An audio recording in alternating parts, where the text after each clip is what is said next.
The massacres in the Gaza Strip, 25 miles long and at its narrowest 5 miles wide, will never be forgotten.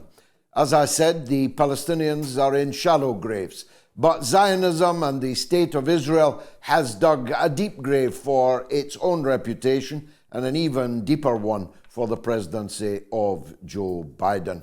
No matter when the firing ceases, and there's absolutely no sign of that, those that refused to call for one, those that refused to force one when they had it in their power to do so, will never be forgotten. They are just as culpable as the people pulling the triggers, as the people pressing the buttons that rain down death and destruction on people in a cage. This wasn't shooting fish in a barrel. This was incinerating, eviscerating human beings in a cage with nowhere to run, with nowhere to hide. And those that shipped the weapons there in double quick time, the United Kingdom amongst them, from their base in Cyprus. Those that conducted the intelligence overflights, the United Kingdom amongst them, which has flown dozens of such intelligence flights over Gaza, the better to target the Israeli bombs and rockets,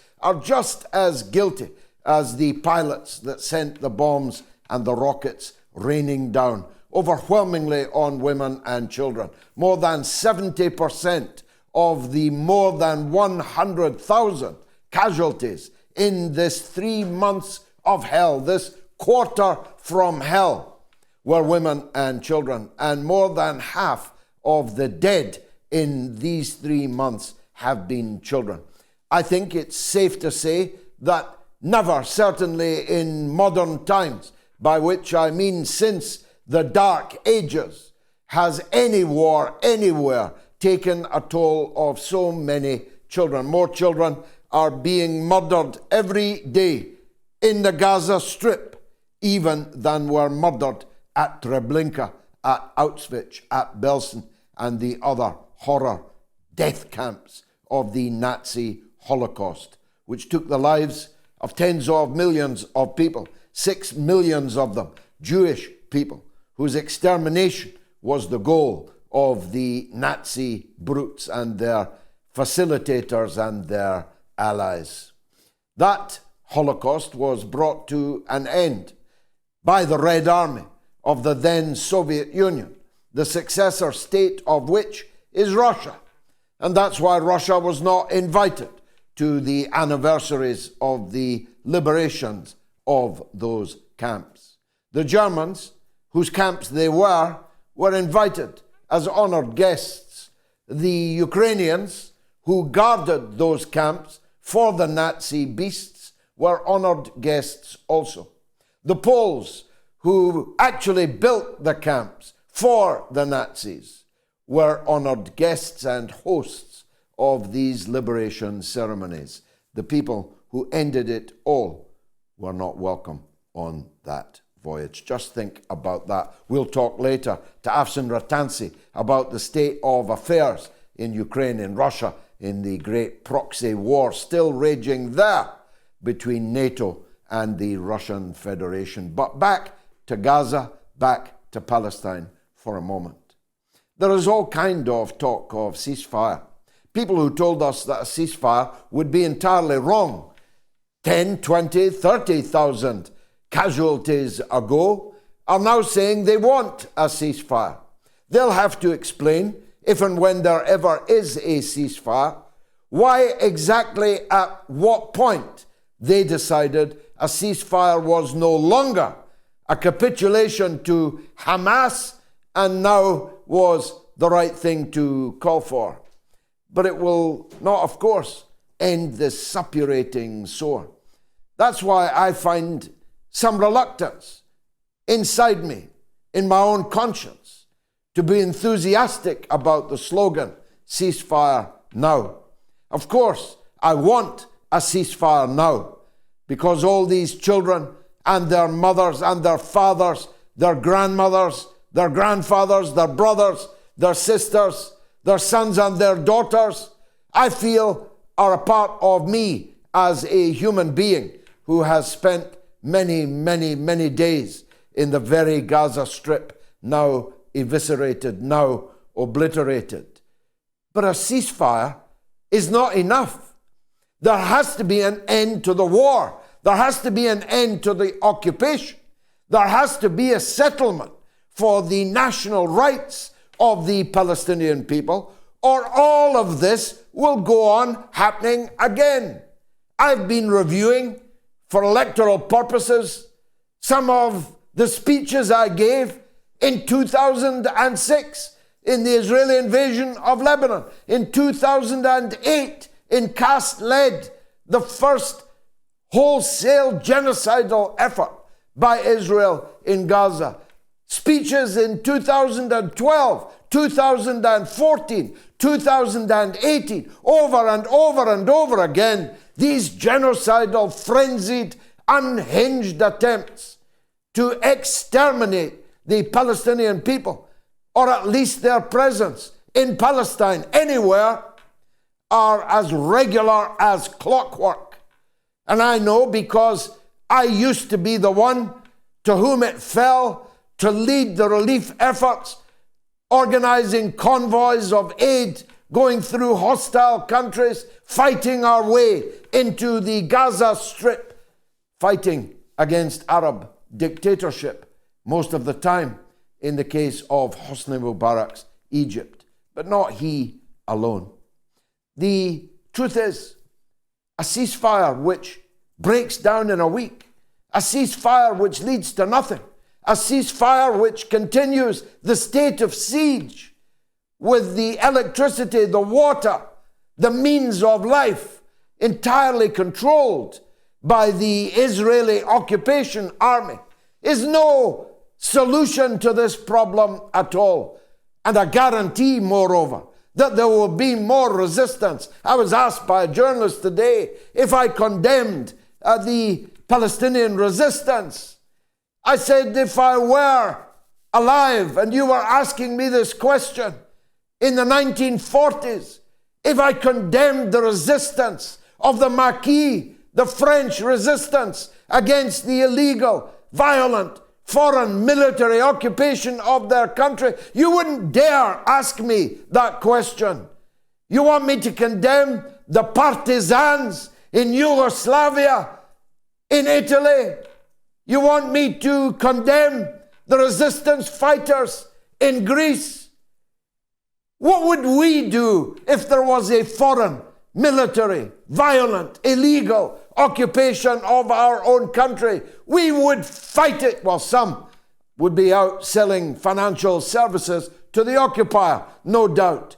But any decent British person would be doing whatever they could, even if it was just to curse this in their heart or to condemn it with their lips.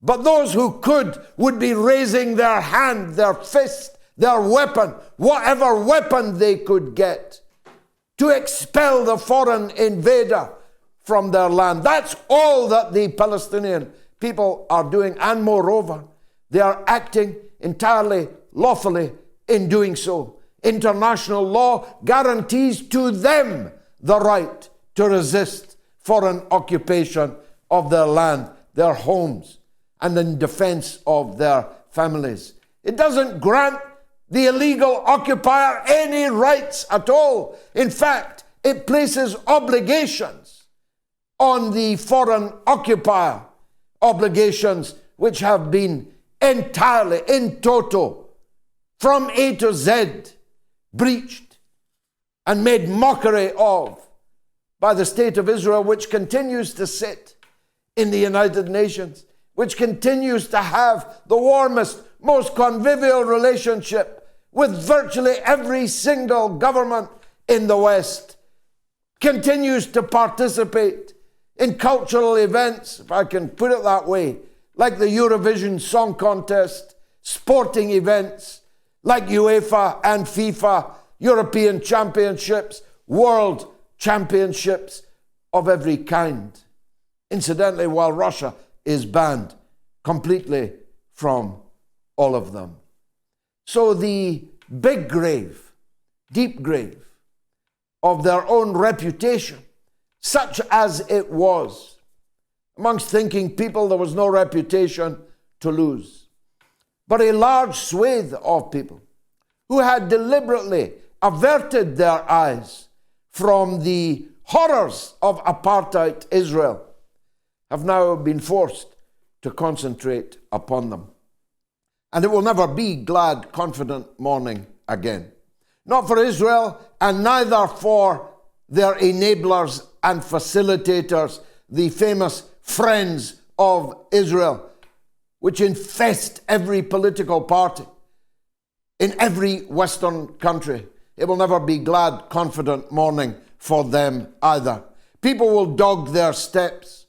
Their role in this horror will follow them to their graves and follow them into their obituaries and follow them into their political memories and their history. And that's nowhere more true than in the United States of America. The state of Michigan is a no-go area for the Democratic Party, for Joe Biden and Kamala Harris. No one in Michigan wants to look at the face of the people who made this mass murder possible, who doubled down on it, who protected it in the United Nations, who proselytized for it daily at press conferences, in the press pit in the White House in Washington. No one wants to look at the face of the person who handed the weapon to the school shooter, who massacred innocents hiding under their desk. What kind of people would they be if they did? The state of Michigan is central, critical to any possibility, however remote, of Joe Biden retaining the presidency of the United States. Biden's ratings have fallen again to the lowest rating of a sitting president awaiting or hoping for re-election in just a few months' time in the history of polling in the United States of America. Joe Biden's ratings are so on the floor that even Donald Trump looks good by comparison. Certainly the American people seem to think so. A national lead of 5% in the presidential opinion poll translates into a landslide popular vote and electoral college vote in November for Donald Trump. If I were Donald Trump, I'd be hiring me some Russian bodyguards, because the only way they're going to stop Donald Trump now is with extreme prejudice, and I'm not making that up. And so, Joe Biden will have sacrificed the Democratic Party for Benjamin Netanyahu, a man who treats him, incidentally, with unalloyed contempt, a man who laughs in his face when he sends Blinken blinking to Tel Aviv over and over again to ask if they can kill these children a little more quietly, a little more gently. On and on goes the war, says Netanyahu, even this evening, amid talk of a temporary ceasefire. The British political class is bought and sold in toto. I mean in toto. Even the Green Party, even the Liberal Party, never mind the Conservatives and the Labour parties. They are all wholly owned subsidiaries, and I mean owned subsidiaries of the Israel lobby here in Britain. That much is obvious.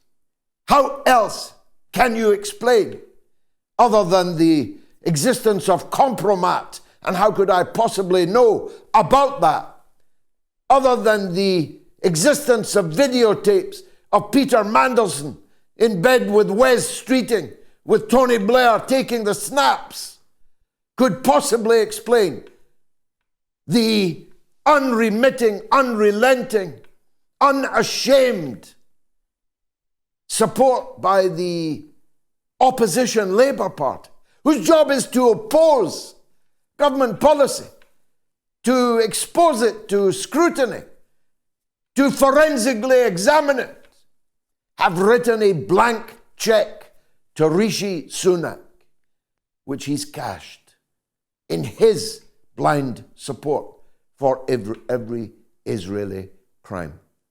Keir Starmer, a King's Counsel, formerly known as a QC, Queen's Counsel, a human rights lawyer, started this 3-month quarter from hell by stating on television, on LBC, on video, you can see his lips moving, you can hear them coming, the words coming from his tongue, that Israel had the right to cut off water and electricity from 2.3 million people, even though as a Queen's Counsel, King's Counsel, he has to have known that such a thing would be a blatantly, brazenly illegal act under every law, British, European, international, Geneva Conventions, crimes of war, humanitarian law. Every law forbids that which Starmer stated on television Israel had the right to do. He kicked 7 of his front benchers off the front bench, sacked them for daring to vote months into the conflict when tens of thousands had already fallen for maybe a little pause, maybe a little ceasefire. He still has not said a single word about the finding of the ICJ in The Hague that plausibly Israel was committing acts of genocide.